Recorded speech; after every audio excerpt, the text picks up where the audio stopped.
Muy buenos días, Alfonso, y buenos días al público que siempre te escucha. Cuando vi el tema para esta mañana, me dieron ganas de quedarme en la cama, pero decidí escalarlo. Aumentos a tutiplén. Está Así es, aumentando todo. Y a la vez. así es un fenómeno que está cubriendo todas las áreas de la economía y que desafortunadamente va a continuar porque las causas para eso siguen vigentes, ¿no? Siguen ahí en la realidad. Y a mí me gustaría, con un énfasis en la energía, evaluar por qué estamos viendo eso de que Luma genera, están pidiendo más dinero para operar conforme a los contratos, aumentos que son escalonados, uno primero, otro después, otro más lejos, y que van a generar una situación económica dramáticamente negativa para Puerto Rico. Primero hay que decir que la Junta de Control Fiscal, cuando llegó aquí, dijo: la energía en Puerto Rico hay que mantenerla alrededor de los 20 kilovatios por centavo hora, porque si la subimos, eso va a crear un problema económico. Y eso lo dijo Andrew Wolf. Alameda, el renombrado economista, profesor de Mayagüez, dice que ese número no es 20, sino 16. Que una vez tú te pasas de 16, el costo de la energía va creándole fricción a la economía, la va deteniendo, la va desacelerando. Y bueno, para prueba con un botón basta, ¿verdad? La economía de Puerto Rico no levanta cabeza. La economía de Puerto Rico no crece hace más de 20 años. Y cuando digo crece, pues puede ser que un día sea 0.5%, pero eso implica, ¿verdad?, dentro de las circunstancias de Puerto Rico y de cómo se mide esto en los diferentes países, pues es insignificante o inexistente. Y eso es compatible con un costo energético mucho más allá de lo que las circunstancias económicas del país lo permiten. Y cuando vino este asunto del afán de privatizar luego de los huracanes, pues que se pensó en primero vender la Autoridad de Energía Eléctrica y no se pudo porque entonces los fondos de FEMA se iban a perder. Entonces cuando vino este asunto del contrato, se denunció, una vez se dieron los detalles del contrato, cómo este contrato de Luma inicialmente y luego Genera iban a incrementar los costos de la producción de la energía. Número uno, comisiones y honorarios que no estaban pautados antes. O sea, a la Autoridad de Energía Eléctrica no se le daban 130 millones o más por operar el sistema eléctrico. Esos 130 millones iban a las operaciones, iban al mantenimiento, etc. Y Luma vino con toda la discreción de distribuir ese presupuesto con muy pocas limitaciones por parte del negociado, y vino para administrar los fondos de FEMA, los fondos federales para la reconstrucción. Y eso implicaba obviamente que había que invertir el dinero de parte de la autoridad, de parte de la tarifa que pagamos mensualmente, para que entonces FEMA reembolsara el dinero. Y Luma, con todos esos poderes, incluyendo el de ir al negociado a hacer cualquier planteamiento de cambio de presupuesto, de movimiento de partidas, de énfasis presupuestario, de pedir aumentos en la tarifa, pues hizo que todos esos elementos que son tan importantes estuvieran al arbitrio de una entidad privada monopólica. Entonces ya hemos visto cómo eso se ha desempeñado. El que Luma solamente vela por sus intereses, particularmente los intereses de los accionistas, hace que Puerto Rico quede relegado. ¿Y cuál ha sido el historial de Luma en términos presupuestarios? Primero le dieron 1.000 millones, 250 de la autoridad y 750 del gobierno central, para darle un empujoncito para iniciar las operaciones. Y ya le habían dado durante la época de transición, el año previo, ya le habían dado 162 millones. Así que 162 para que fuera cogiendo embocadura, 1.000 millones para llenar las cuentas, y empezaron a recibir los 130 millones anualmente. Y con ese presupuesto, Alfonso, han quebrado a la autoridad. Y cuando digo hay quebrado a la autoridad, bueno, la autoridad está quebrada, sí, pero esto es una quiebra dentro de la quiebra. ¿Por qué? Porque ellos han incrementado los gastos operacionales de una manera dramática, con sueldos en total desproporción con lo que existía anteriormente. Eso de tener un ejecutivo, un CEO de más de $1.200.000 anuales, eso nunca se había visto. Aquí los ejecutivos ganan 250.000. Aquí hubo un escándalo cuando trajeron a aquel americano que no duró ni 30 días, que quería ganar más de $500,000, porque eso nunca se había visto. Y eso, pues, ¿qué implica? Que el presupuesto que es fijo de Luma, pues ellos lo gastan como le dé la gana, a la luz de los poderes que da el contrato y de la leniencia del negociado. Entonces se reparten ese presupuesto en salario. Hay alrededor, según las investigaciones de Luis Raúl, más de 20 vicepresidentes que ganan más de $250,000. O sea, lo que se ganaba el director ejecutivo, ahora resulta que hay como 20 vicepresidentes que ganan más de $250,000 al año. ¿Eso en la matriz o el Luma aquí en Puerto Rico? No, el Luma en Puerto Rico, el Luma. ¿Hace falta 20 vicepresidentes? Pues eso es lo que ellos están haciendo. Eso fue lo que descubrió Luis Raúl cuando hizo ¿Te acuerdas cuando iba a meter preso a Stensby? Porque no querían entregar los documentos. ¿Por qué no querían entregar los documentos? Porque ahí estaba toda esa información escandalosa.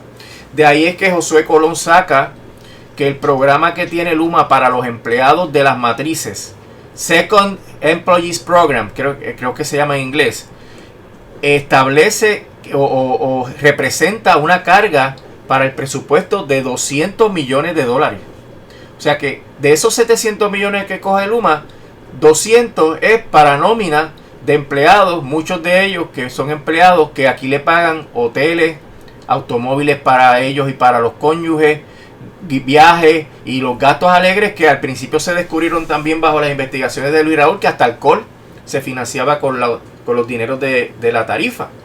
Entonces, con esa distribución del presupuesto que hace Luma a base de sus intereses, de lucrarse, no solamente a los accionistas, sino lucrar a los empleados administrativos, a los ejecutivos de Luma, pues ¿qué hace Luma? Recordarás que Luma cerró 7 oficinas de servicio al cliente en diferentes pueblos y mandó a los viejitos y a la gente que no tiene carro para ir a bregar con los temas de la energía eléctrica a otros pueblos que la mayoría están en el centro de la isla, que sabes todas las dificultades de transportación que hay.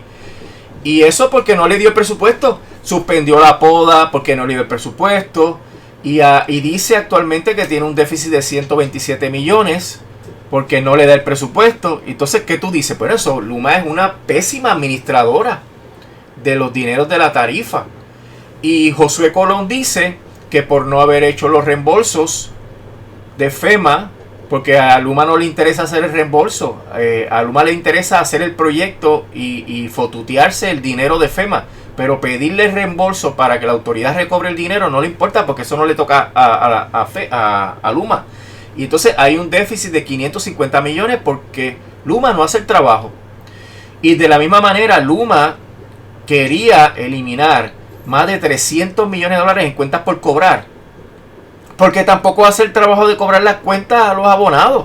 ¿Y por qué no lo hace? Porque no tiene los empleados, porque necesita gente que vaya a la calle a hacer el trabajo para hacer las gestiones de presión, que incluye hasta cortar la luz.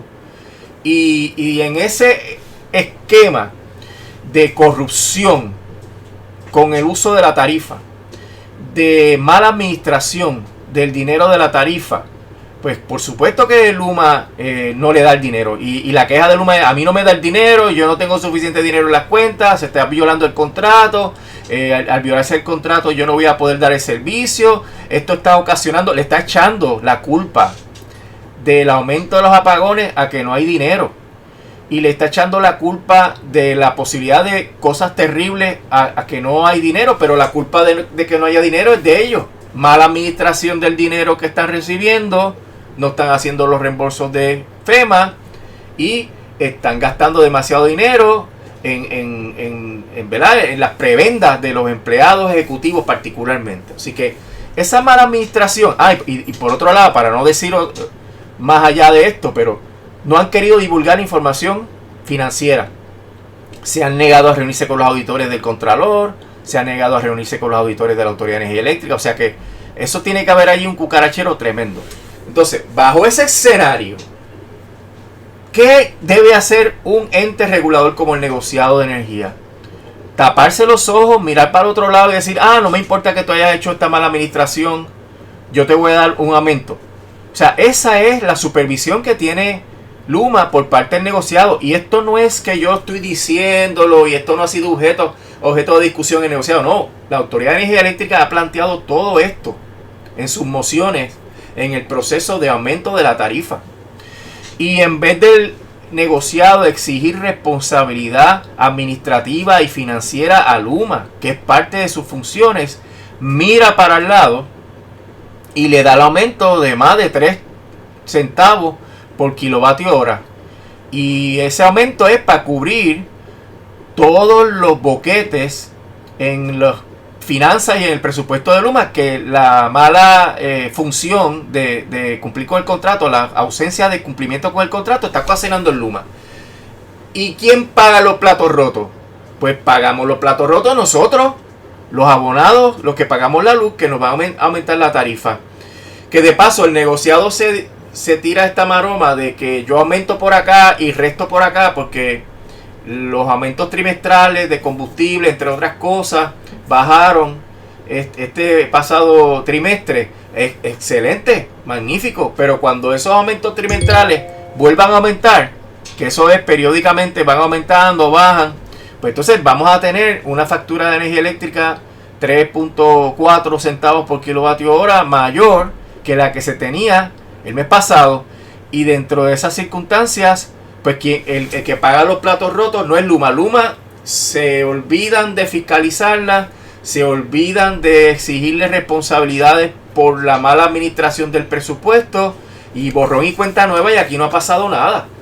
Eso, Alfonso, es lo que a mí me da una gran preocupación, de que a pesar de que Josué Colón escribió esa carta de que va a fiscalizar y cancelar eventualmente el contrato de Luma, yo no le creo, porque en cualquier momento llegan a una estipulación, llega a un acuerdo, borrón y cuenta nueva, y se queda Luma. Y por eso que es necesario que haya más presión y que se mantenga, ¿verdad?, una actitud de vigilancia y de activismo para hacer que Josué Colón cumpla con los intereses del pueblo de Puerto Rico, que es salir realmente de la privatización que tanto desmadre ha ocasionado aquí. Así que tenemos un aumento ahora por razón de la ineficiencia, por razón de la avaricia de Luma y por la falta de supervisión del negociado de energía. Y eso pues la prensa no lo reseña, todo el mundo pues se queja, pero mira para el lado que la raíz del problema es la privatización. Luma vino a aumentar todos los costos operacionales de la autoridad a la ciencia y paciencia de la autoridad de las alianzas público-privadas, de los gobernadores y gobernadoras, del propio negociado, y aquí nadie le ha importado. Cuando la Junta dice que subir la factura por encima de 20 centavos por kilovatio hora es tremendo disparate. Y esto ha ocurrido también a ciencia y paciencia de la Junta, que también tiene su vela en este entierro. Ahora, hay otro concepto, Alfonso, que es bien importante. Una cosa son los 20 centavos por kilovatio hora y su efecto en el crecimiento económico. Otra cosa es el efecto en el presupuesto familiar. La propia Junta y AFAF llevaron unos expertos de grados académicos, de grandes experiencias, diciendo que los puertorriqueños solamente aguantamos que nuestro presupuesto de energía no pase de 6% de nuestro presupuesto familiar. O sea, la energía tiene que ser el 6% de nuestro presupuesto familiar para poder ser sostenible dentro de la economía familiar. Pero mira, eso ya se echó al zafacón. Se echó al zafacón. El negociado no lo consideró para determinar este aumento.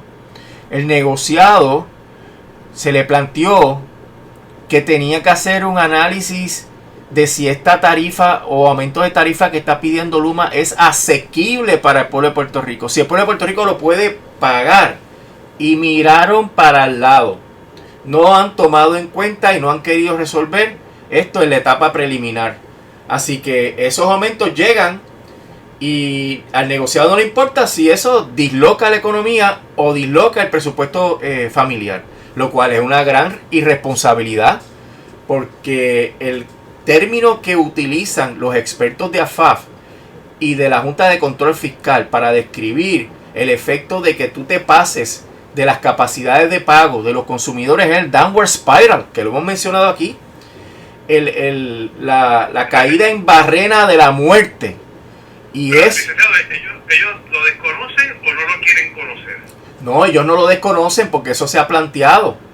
Y se le planteó ahora en este proceso de la tarifa provisional. Lo que pasa es que no hicieron caso.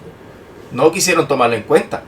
Entonces, ¿qué pasa? La Junta se estaba oponiendo al aumento de la tarifa de energía eléctrica que los bonistas exigían cuando se discutió el plan de ajuste de la deuda el año anterior. Porque decía que si se subía más la tarifa iba a haber un downward spiral. ¿Y qué van a decir ahora ante los bonistas? De hecho, los bonistas lo están diciendo en el proceso de la tarifa, lo están diciendo, mira, aquí se supone que no se suba la tarifa tanto para los bonistas, para los operadores privados, porque hay que hacer una reserva del pago de la deuda.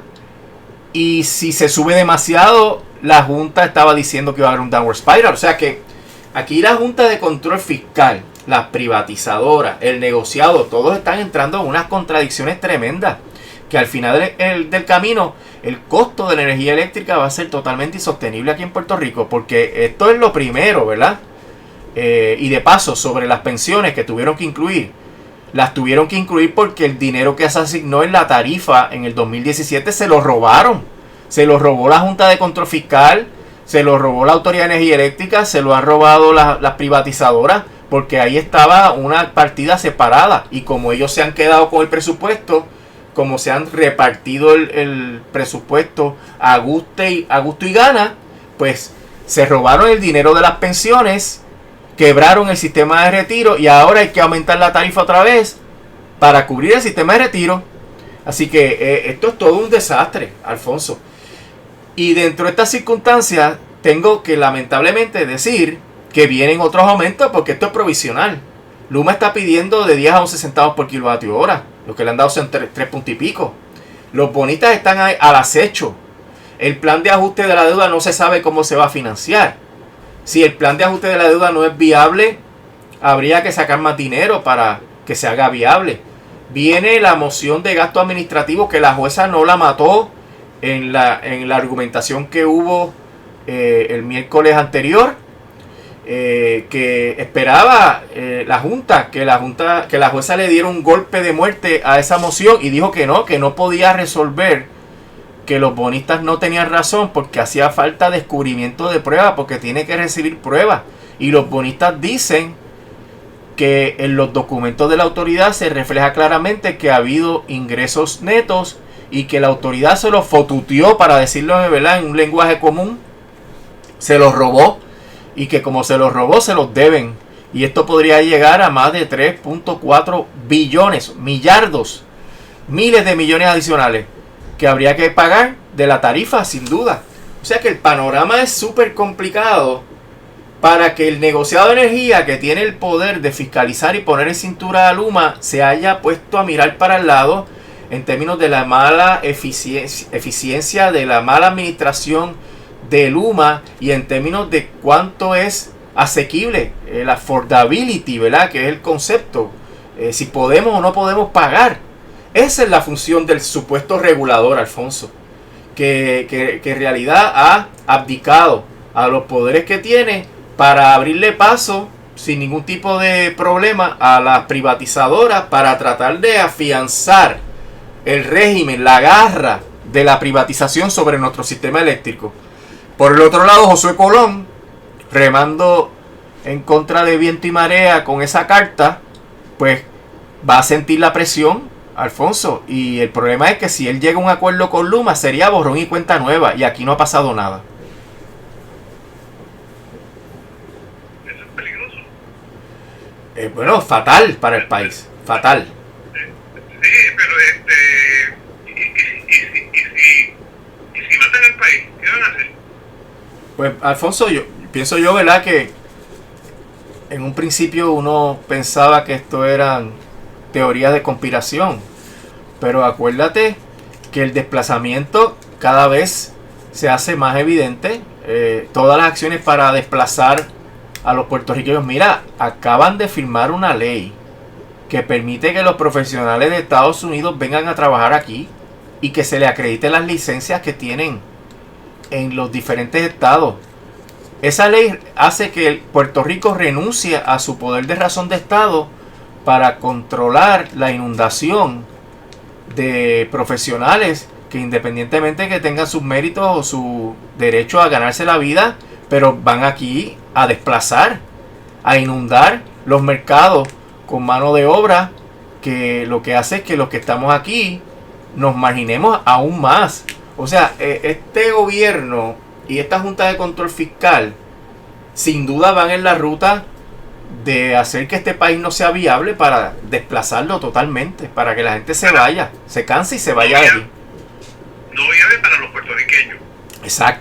Exacto, claro, porque era aquel sueño que tenía que decir que era un Puerto Rico sin puertorriqueños. así mismo. Y lo ves también cuando la gobernadora firma una ley también para viabilizar la inversión en estructuras residenciales de alto impacto económico, que es otro seudónimo o un subterfugio para decir mansiones de ricos. O sea, aquí están incentivando que se hagan mansiones de ricos cuando la gente, los pobres y la clase media no tiene acceso a vivienda. O sea, que es un proceso sistemático por todos lados, Alfonso, para sacarnos del país. Y hay que luchar y hay que resistirse a eso, porque en realidad este es nuestro país y hay que defenderlo. Y la raíz de todo eso es el coloniaje, que hemos mencionado muchas veces. La situación colonial de Puerto Rico nos está asfixiando y si no hacemos nada nos va a desplazar. Donald Trump, que hará que 1 millón de nosotros no podemos para allá. Bueno, yo creo que eso va en contra de sus intereses, pero él no puede deportar en cualquier momento para cualquier otro país. Acuérdate que los poderes que el Tribunal Supremo le ha ido dando poco a poco permiten que se deporte a alguien para otro país. Y una vez te mandan para una prisión en Bukele, allí en San Salvador, ¿cómo tú sales de ahí?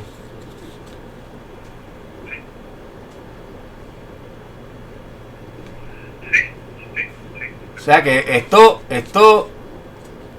hace pensar, y a los que piensan que la ciudadanía americana es un asunto de derecho y que no nos la pueden quitar, ojo, que la ruta que lleva Donald Trump y el Tribunal Supremo es para que esa ciudadanía americana de ley se pueda eliminar y se pueda manejar al arbitrio del Ejecutivo. Y eso, por ahí es que va la cosa, por ahí es que van los tiros, Alfonso. Yo ahorita le preguntaba a Willa Rodríguez si habrá un libro así como Gobernar para Novatos,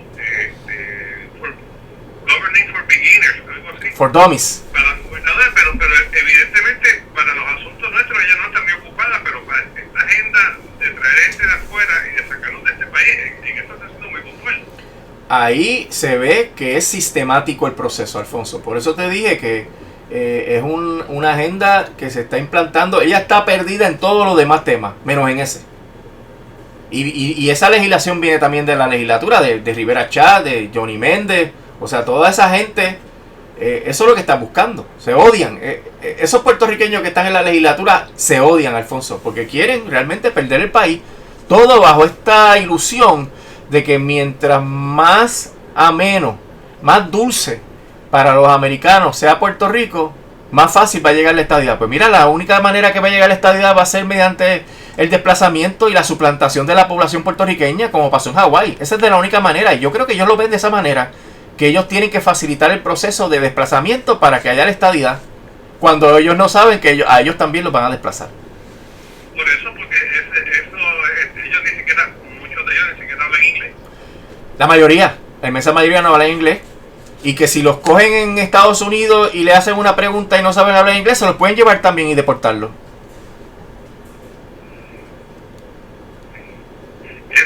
Esta agenda, esos proyectos, ¿son de autoría de estos senadores y representantes o aquí hay grupos de cabilderos que están redactando estos proyectos? Pues mira, no lo sé, pero tú sabes que eso puede ser que no haya mucha imaginación ni materia gris en muchos de esos legisladores para instrumentar este proceso sistemático, pero yo no dudaría que haya gente detrás cabildeando por estos grandes intereses, la gente de la ley 60, porque el desplazamiento inicialmente le conviene a los de la ley 60 para seguir ocupando estructuras, propiedades, terrenos Y yo no dudaría que haya un esfuerzo oculto por debajo de la tierra que está promoviendo esos proyectos. Porque salen de la nada, Alfonso, no se discuten. Salen y ya la gobernadora los está firmando. Por eso nos enteramos de ello cuando la gobernadora lo firma. Así mismo están gobernando en el país. Y no creo que sea accidental que nos enteramos cuando ya está firmado. Esa es parte de la agenda, probablemente no ser vista pública, no discutirlo. Claro, no, sin duda, sin duda. Por eso es que es algo que está súper organizado y que va a incrementar el ritmo y la intensidad. Y veremos cosas bien dramáticas sobre ese tema, porque a la verdad que se nota que hay una intencionalidad extraordinaria detrás de todo eso. ¿Están ellos apostando a algún desastre natural como María para que se desplomen los servicios de electricidad y agua y tengamos otra migración masiva como la que ocurrió después de María? Pues yo estoy seguro de que aquí hay personas que están a punto, que están en un apagón de agarrar los bártulos e irse. Sí, y estos problemas que le están poniendo a la energía renovable, estos estorbos, obstáculos, estas amenazas que le están poniendo, es para que esa alternativa tampoco sea muy fructífera para la gente y se tenga que finalmente ir, porque ni siquiera va a tener acceso a energía renovable a un costo razonable, no va a tener, por ejemplo, net metering, que es que te dé un crédito por la energía que tú le vendas al sistema. Y eso hace que la inversión la pierdas porque no puedes recobrarla. O sea, ellos están poniendo obstáculos por ahí porque entonces a la gente no le quedaría otra alternativa que irse del país. Y sin duda otro desastre natural va a movilizar a mucha gente. Ya hubo la experiencia. Ya hay mucha gente, 700,000 personas que se fueron, que están allá, que sirven de apoyo a los que se quieran ir después. Así que yo no dudaría que la próxima emigración por un desastre natural sea mucho más grande e intensa que la que ya sufrimos. Bueno, recordemos que el gobernador de Santi había puesto hasta unas mesas para recibir a los puertorriqueños y darle vara y ayudarlos los primeros días. Sí, y eso, aunque no se vea la relación y parezca ser algo humanitario, no, en el fondo tiene un propósito, por lo menos para los intereses de Puerto Rico y de Estados Unidos, que están operando bajo los auspicios de la Ley 60. Antes de finalizar, ¿cómo ha sido al margen de esta agenda oculta de la gobernadora, nosotros, en su otra gobernanza, estos primeros 7 meses, ha sido todo un fracaso? Pues yo no puedo decir que haya algo que se pueda mencionar que sea un acierto de la gobernadora, porque todo lo que ha hecho es nombrar comités, que ninguno de ellos ha hecho algo concreto. Dime qué medidas se han tomado del Comité de Energía que no sea abandonar la política pública de energía renovable, hacerla más difícil de implantar, pero nada que tú puedas decir, wow, ese comité sí enderezó las cosas. Veremos ahora con acueducto y alcantarillado con qué va a venir este señor, que en 30 días dice que va a hacer un diagnóstico de la situación, un diagnóstico que está hecho hace tiempo, Alfonso. O sea que aquí se sabe cómo la politización ha destruido el servicio público en estas corporaciones públicas que manejan servicios esenciales. Así que esto es todo un aguaje. Así que realmente no percibo ningún acierto que uno diga, caramba, esto hacía falta y qué bueno que se está haciendo. Porque todo lo que viene, o comités o medidas que fomentan el desplazamiento o la marginación ideológica o marginación religiosa, que es lo último que ha firmado ahí con el Departamento de Educación. Bueno, que ella su historial es en la rama legislativa y allí se trabaja por comité, se trabaja en grupo. Ella no entiende que la rama ejecutiva no es hacer comité, sino que es ejecutar, como dice la palabra. Claro, ejecutar, pero para tú poder ejecutar tienes que saber qué es lo que tienes que hacer, y eso es lo que a ella le falta. Por eso es que quiere ese asesoramiento de los comités, pero en realidad el proceso requiere una agilidad extraordinaria que obliga a tener gente competente, y el problema de ella es de competencia, ¿verdad? No tiene la competencia para ejercer la gobernación.